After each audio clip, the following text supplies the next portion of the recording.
How's it going? Sunday. A a much too short week in general. Travis being here the whole time, and then Jeremy pre-dawn death and Jeremy dead winter here for the here from Friday, Saturday. Went out to breakfast and they hit the road a few hours back. Well, I guess 4.5 hours back because they've already made it back to their southern command. And nice flag. And it was an awesome time. The weather for the most part played along. Yesterday was a little on the cool side, but it definitely didn't stop a shitload of ammo being pushed down range. As a matter of fact, we evidently had so much fun that by the time it started getting a little chilly and the mosquitoes started coming out, we were figured it was about time to pack up, and we realized that at that point in time we hadn't shot a single pistol that wasn't shooting 5.56. But boy, it was a good time. I'd have to say probably the couple of the highlights is we modified an AR-15 that just happened to be laying around here over to the bump fire system stock, and out of the box that thing ran better than even Jeremy's Bumsky stock. I got to do a couple dumps out of that thing, and I actually was a lot more successful this year than I was last year, so I didn't have a problem with it at all. And the AR-15 ran absolutely flawlessly. Kept thinking of like Ray on this one. You know, it's like boom, boom. You know, there's only so much ammo, and the next minute you're bzzzt and it's empty. The other thing that was absolutely a riot is that damn cannon that Jeremy pre-dawn death has. It uses a blank, and you can get some through the company that makes the cannon, and he also had some military blanks, and there was a huge difference between the two of them. First of all, you know, it may only be a 5.56 round, but you're shooting a full 12-ounce can out of the thing. It definitely gave you a little bit of a kick as it departed. But we were shooting them out of there, and my brother-in-law and a bunch of us took turns shooting them with the 12 gauge, and that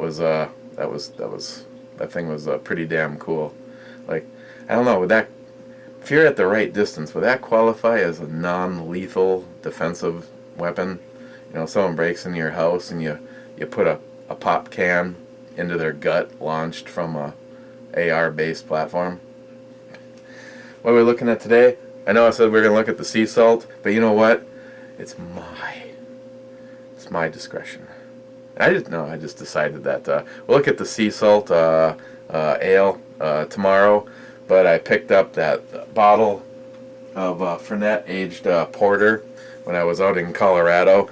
I can get a lot of things from Odell Brewing Company, which is also out of Colorado. But I have yet to see this here. This is 9.4% by volume, and it's 50% porter and 50% porter aged in Fernet barrels. And I have to admit, I did look that up. I went to Odell's site, and to find out, I didn't know what the hell Fernet was. It's a sorry, we gotta. Basically, it's through their friends at Leopold Brothers Distillery. It's a Fernet that includes lavender, honeysuckle, ginger root, bitter aloe, another kind of root, rose petals, chamomile, and pepper. And it's got some distinct herb spices and flavors. And they say it's a dark minty liqueur, and I sort of was on board all the way till you got to the minty part. So that's what I can tell you about it. they're using the oak barrels that Leopold Brothers uses for making the Fernet. Meanwhile, back at the Hall of Justice, we look at that sweet-ass flag. So, I decided it was a Sunday, and might have been working on some Oberon up to this point in time. Oh, and Jeremy, I feel really terrible.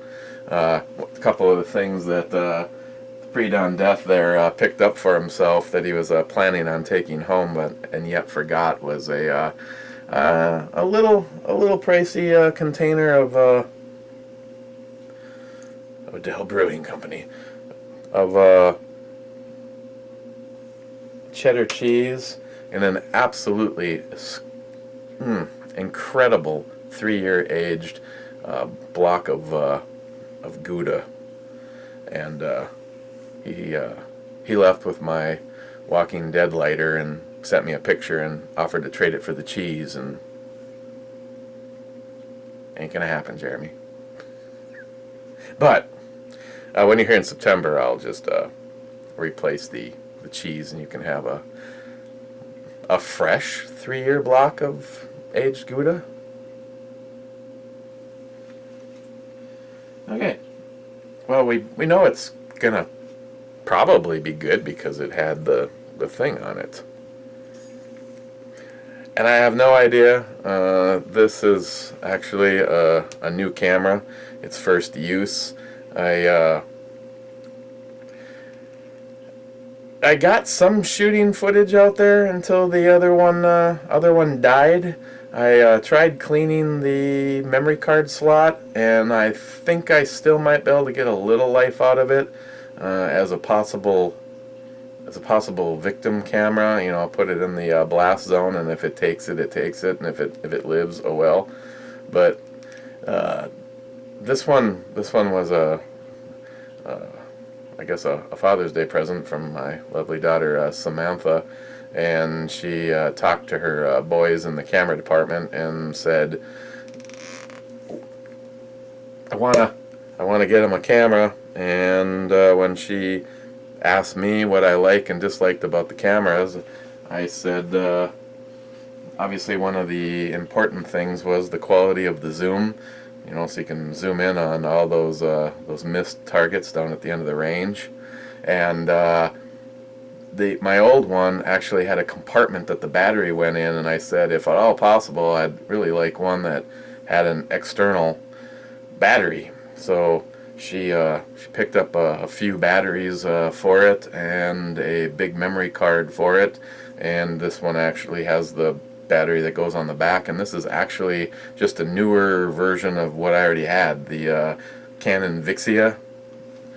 And what is this one? But I wasn't sure what it's on the other side of the door. It's just the newest version. It's like the 6400 or something like that. The only thing I wasn't sure about is this one, unlike the previous one, asked me what format I wanted to record in, and it was I think it was the proprietary format that the other one was, or an MP4. So I'm just trying the MP4, and if it doesn't work out, it's for whatever reason I'll try something a little different. Okay. 'Tis enough chit chat. Let's drink.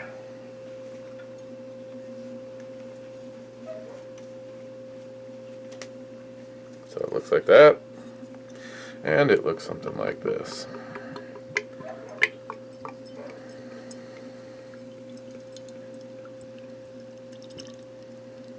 I don't mind a little mint, but I've had a couple things in the past that were just like mouthwash.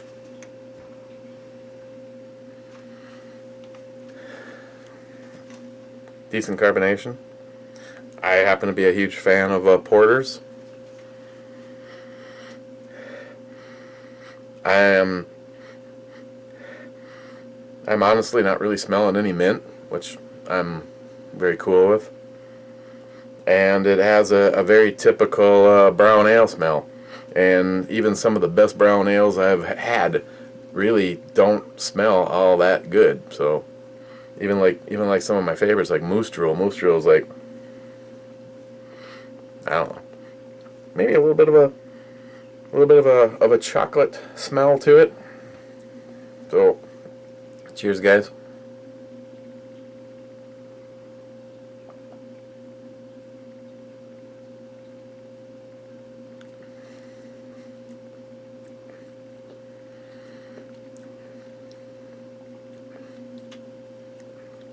Well, when I stand here and tell you that it tastes like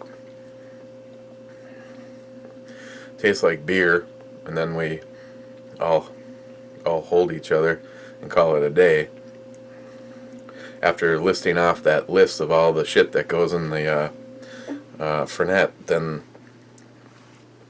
at least I won't be upsetting Smile Money or someone by going down the elaborate list of all of the characteristics to it.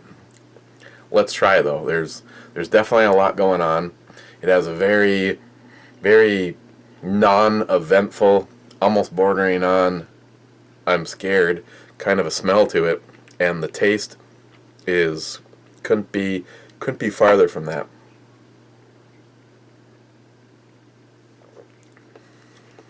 It's got a medium mouthfeel. I mean, it's not real thick or malty or anything like that, but it's definitely not watery, and that's for me a huge plus in anything that's an imperial stout or a porter, or even the brown ales. The ones that I like are the ones that have the heavier mouthfeel. You know, when you take that into your mouth, you want to know that you have something there.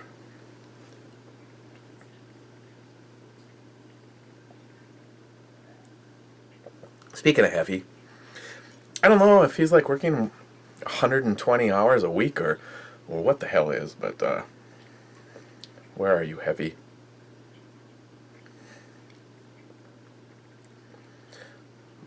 Granted, there's only been a handful of them, but the video chats are just way too normal without you.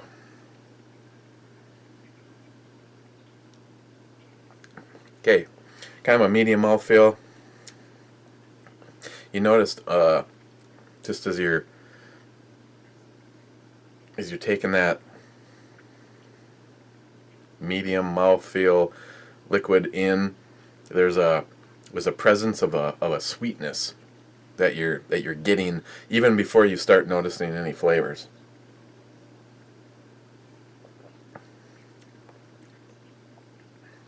Kind of the first characteristic you notice is a nice roasted, like I almost said garlic. What the hell am I thinking? A nice roasted malts, not overdone. Not a single thing in this, even though you're getting a lot of different flavors happening in it. Not one of them is really like knock you down. It's really quite a very smooth and pleasant, refined kind of a beer.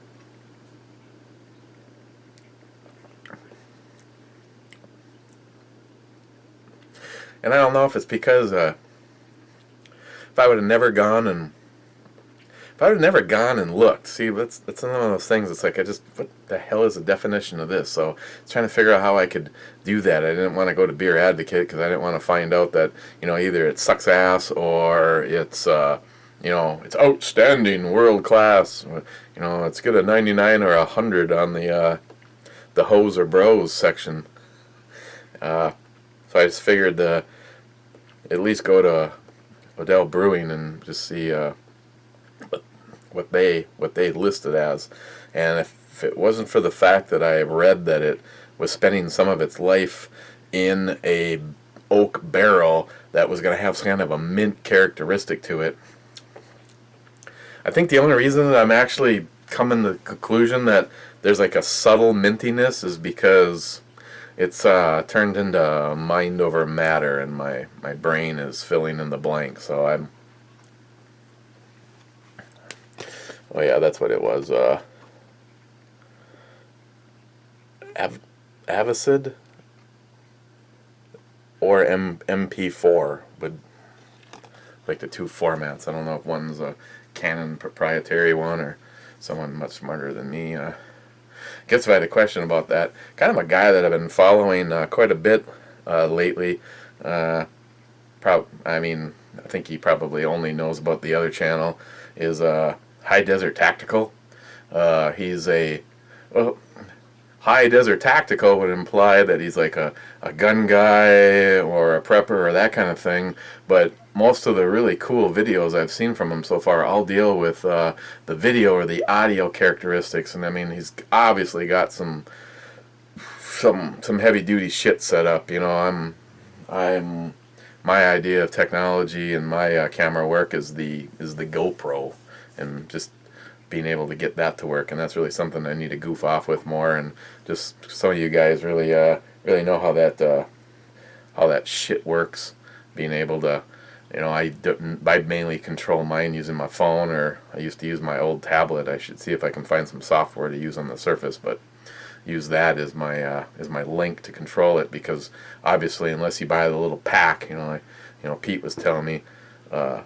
I originally told Pete, I said, you got to get a GoPro, and I don't know if it's like, just the way he is, licking a window, doesn't listen to you. I mean, I tried to tell him, I said, you got to have if you have a YouTube channel, almost regardless of what you do, but especially the gun guys, you should have a GoPro, man. It's a great accent, or it's a great another dimension of stuff you can do. I was trying to get some footage with the GoPro mounted to the side of the JP when I was shooting, but the recoil up by the end of the barrel, or maybe even the blast from the muzzle, was a little bit too much in it.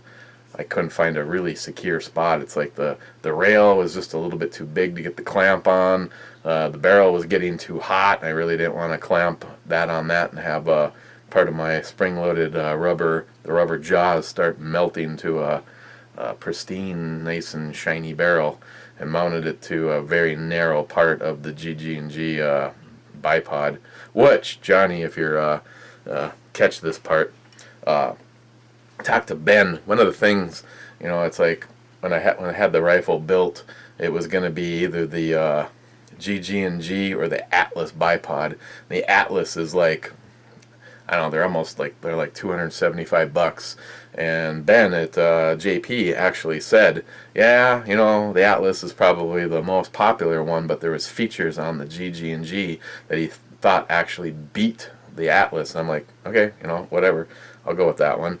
And me and Johnny were, it was like every 10 shots, the cant would loosen up to the point where at one point it almost went right off the side of the table, because it looked like it was fine, because that's what it was last, was tight and fine, and then it fell to the side in the bipod. And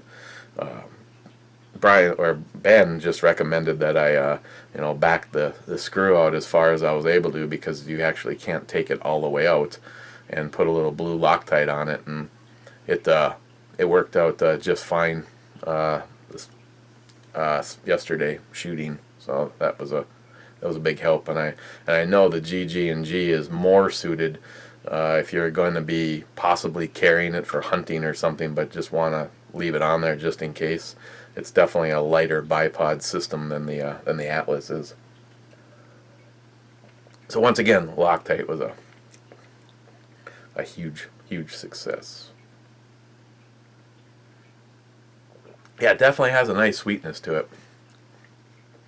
And you notice that the roasted malts in like a chocolate presence up front, and then it's honestly I'm liking it, man. It's just it's not. I'm not really. I mean, if your palate is so sensitive that you're able to pick out all those things that are in the liqueur that's soaking in those oak crates before they pour the porter in there, then good job to you. But I'm just getting a nice smooth bodied a little heavier on the mouthfeel, sweet, nice level of flavor to the roasted malts and that chocolate. And you might pick up a little bit more of that on the tail end, but other than that, it just says do this.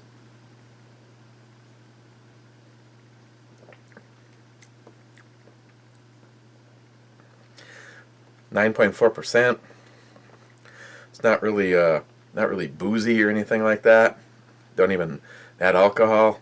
If it wasn't printed on the bottle, I don't know if I'd place it up that high. But it's not bad. Not bad at all.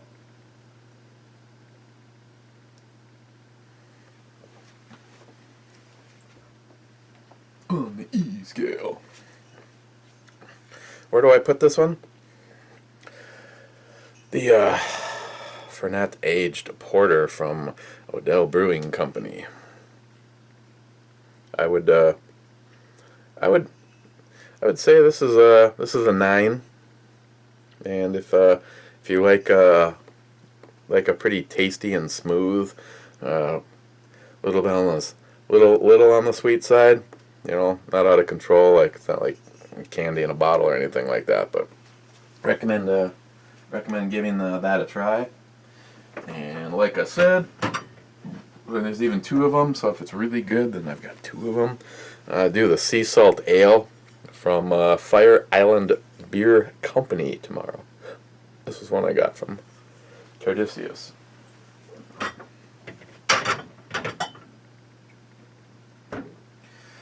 Other than that, just want to thank the boys for a good time. It was nice for spend a bunch of time with Travis and Jeremy. Definitely good times. Drinking that beer and shooting up a lot of ammo. So Jeremy had hopefully someone got some decent video of it, but pre-dawn was dual wielding AR pistols. Actually, he had mine and Travis's with the Heber Concepts brakes, and once again, it was one of those things where you can stand here and tell somebody that this does blah blah blah blah blah, and why it does that, and if people choose to give it a try, they will.